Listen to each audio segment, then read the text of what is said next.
Mwigizaji Riyama Ali ametangaza rasmi kuondoka kwenye redio ya Crown FM ambapo alikuwa mmoja wa watangazaji wa kipindi cha Jirani. Kupitia chapisho lake kwenye Instagram, Riyama amesema uamuzi huo umetokana na kutokuwa na vigezo vya kitaalamu vinavyohitajika ili kuendelea kufanya kazi ya wanahabari. Riyama ameeleza kuwa kwa sasa ana mpango wa kuendelea na kazi za redioni, bali atatekeleza nguvu zake kwenye majukumu mengine, hususan filamu na shughuli zingine za kijamii anazozifanya.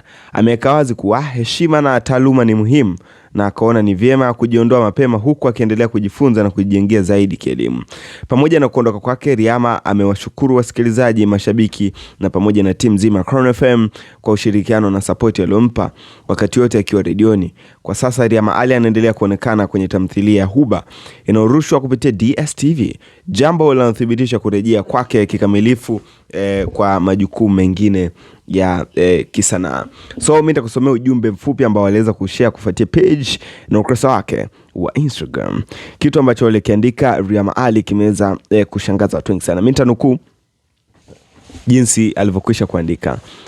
Riyama Ali, kina sie tupo majumbani mwetu sasa na tunafanya shughuli nyingine za kijamii. Tulishatoka muda damwani. Tulitii sheria bila shuruti. Vipenzi vyangu na wale wote mnaoniuliza mbona hatukusikii Crown, shabiki yangu, rafiki yangu, hii ndio sababu mimi kuwa sionekani kazini.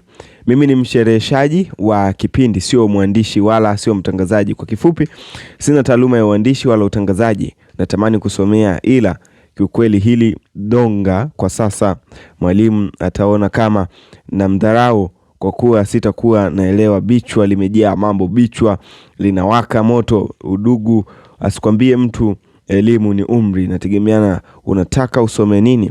Vipenzi vyangu, sasa tukutane katika majukumu yetu ya kila siku. Nimerudi rasmi kuwapa mlichokikosa kwa muda mrefu sana. Karibu upate burudani na elimu usioumiza. Karibu burudike, karibu uelimike shabiki yangu wa muda wote.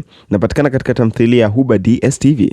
Mashabiki zangu, usikose kuangalia Huba kuanzia Jumatatu hadi Jumatano saa 3 kamili usiku. Maisha Magic Bango channel 160, afaka flash na emoji ya kuomba pamoja na emoji ya shukrani. Huo ndio ujumbe ambao ameweza kushare Riyama, ambapo ni mwigizaji katika kazi yake. Utangazaji ni kama vile alikop kinamna fulani hivi. So ni kitu gani ambacho kimemfanya mpaka kutoka Crown FM ambayo iko chini ya mkurugenzi mtendaji Ali Kiba?